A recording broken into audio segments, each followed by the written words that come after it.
Welcome to part 2 of Death Dealt Does. This week, Dallas attempts to not shoot a fawn in the head. This is Whitetails Inc. At Whitetails Inc., we do all the work and don't hunt with outfitters or guides on huge pieces of managed property.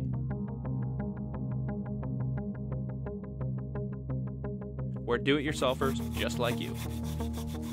We're not professional athletes, but sometimes we feel like professional tree trimmers. We have extremely high standards and only compete with ourselves. I think I just passed about 1,000 inches. We don't have any cool catchphrase. Let's party. Or feel the need to use face paint to fit in. We only use gear that works, and not because somebody's paying us to do so. The only thing that makes us special is our level of dedication. Well, except that Dallas Fort Worth wears a cape and is missing his trigger finger.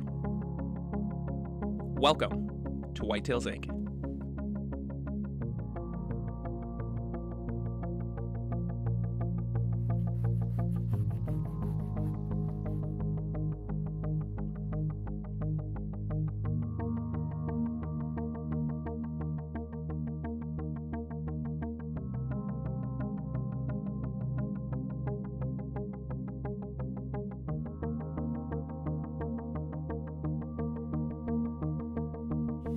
This morning, I woke up, it's about 28 degrees out.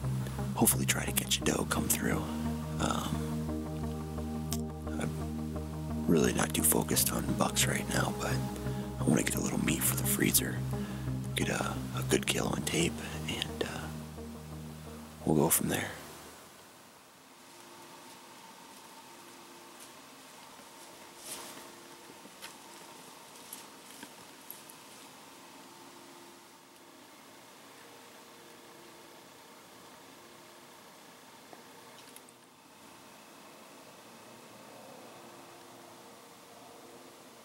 So far this morning, I've been pretty covered up in deer. I had 3 does come through. Hardly got any footage of them. They came in at an awkward angle, and then I had to stand up, move the camera around behind me. Meanwhile, another doe came through. She's about 80 yards over that way. We are doing a management doe hunt on one of our farms because we want to take out as many does as possible.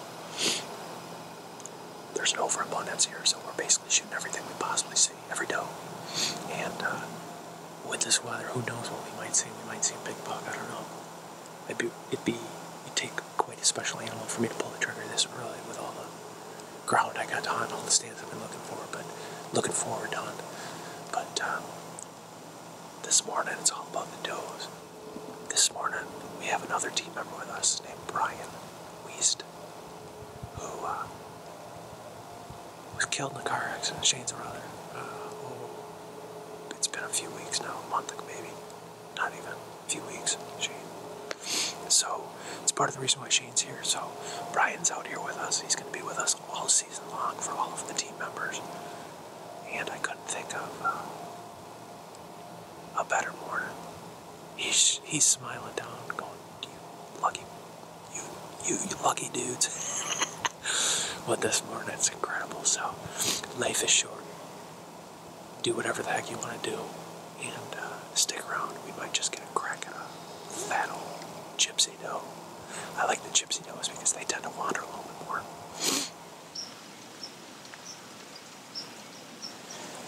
Today, we have seen a total of 3 deer. I only saw 2, by the way. Don't lie to make yourself sound better. We saw 3 because the one ran away. Oh, okay. We saw 3 deer, and we're in one of the best spots with no deer. So in lieu of that, I would like to do a small reenactment of how Dallas scouts.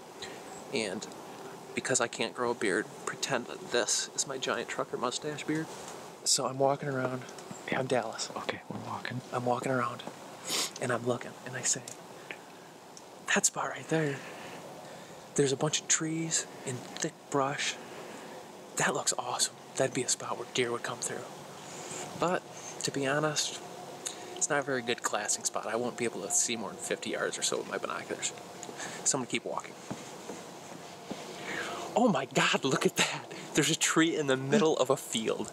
I bet you from that tree, I can see a long ways in all directions.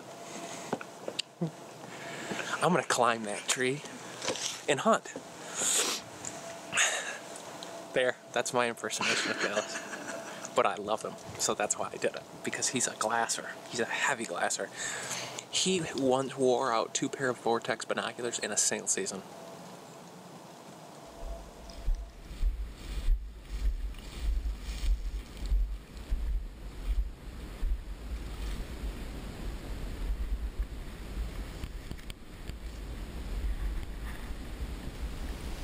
I've never been one for using my brain a lot. So I decided today with this cold front, perfect wind, I gotta take advantage of it while the deer are still in their feeding patterns. I checked my trail cameras today and noticed that I had 3 shooters all on one camera. Now, they're studs. I think the highest one will go 170-ish, maybe. I don't have a name for these guys yet because this is the first year that I've had pictures of these deer. I have a feeling something's gonna come up this ridge to this cornfield on top. So hopefully it pays off.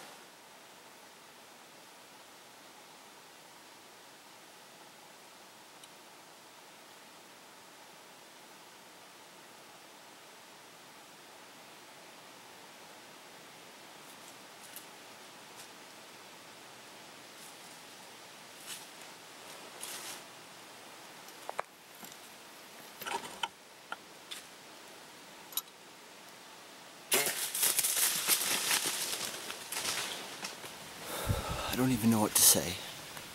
I'm actually going to be able to find that deer. I'm going to be able to enjoy it. Its meat, it went down right over here.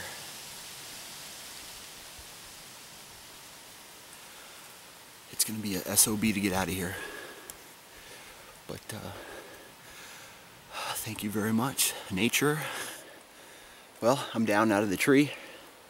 And long story short, a doe and fawn came right up in here, and I can see the tip of my arrow, and I heard the doe go down. So let's go over and follow the blood trail and see how far she actually went.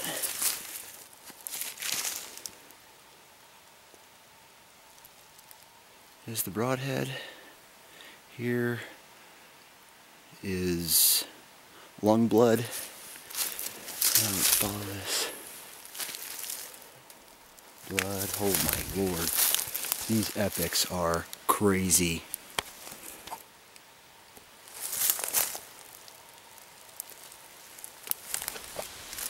Let's see, blood. Oh my lord. She is gotta be up here somewhere. Yep, there she is. There she is.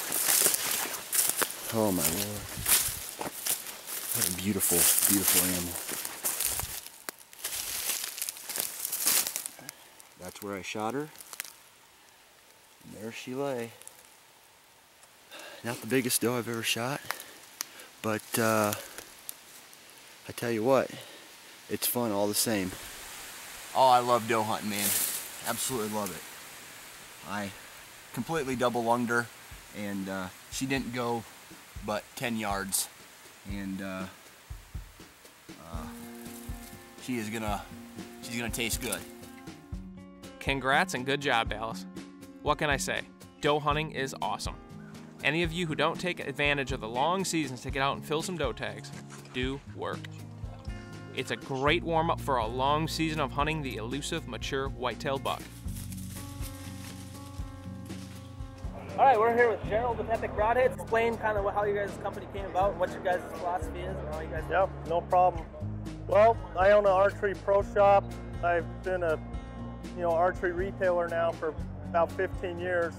And the one thing that always was troublesome for me was how to teach somebody to group tune their broadheads, how to get everything ready for the hunt, and not sell them something that I didn't believe in. And one of my really close friends, who's our partner with Epic Broadheads, would always come in my shop and buy 7 or 8 different packs of broadheads, go try them all, and was never satisfied with anything that I ever sold him.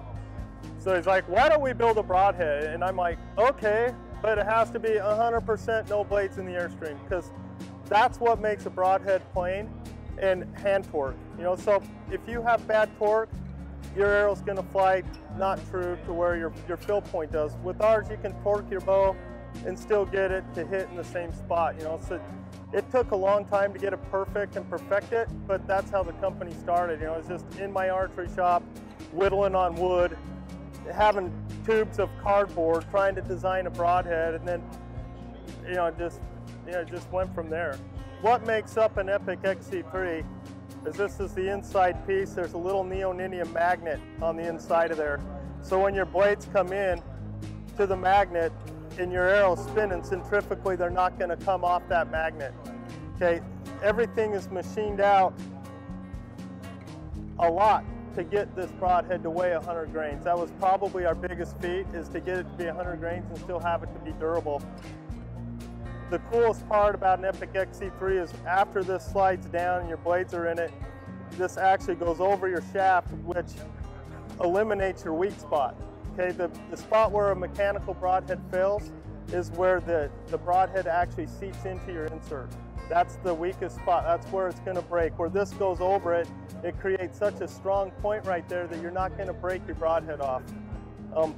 The blades are made out of 32,000 stainless steel, super sharp, cuts a huge wound channel. They're easy to take apart and put together. Another cool feature about the Epic XC3 that we didn't talk about is it does have a practice mode. Okay, so you can take out the set screw that keeps the shroud sliding down, which keeps it attached, turn it over, and insert it into this hole right here. Put it right in the hole. Now it's locked, it absolutely won't open. You can shoot it into any broadhead target without wrecking your broadhead.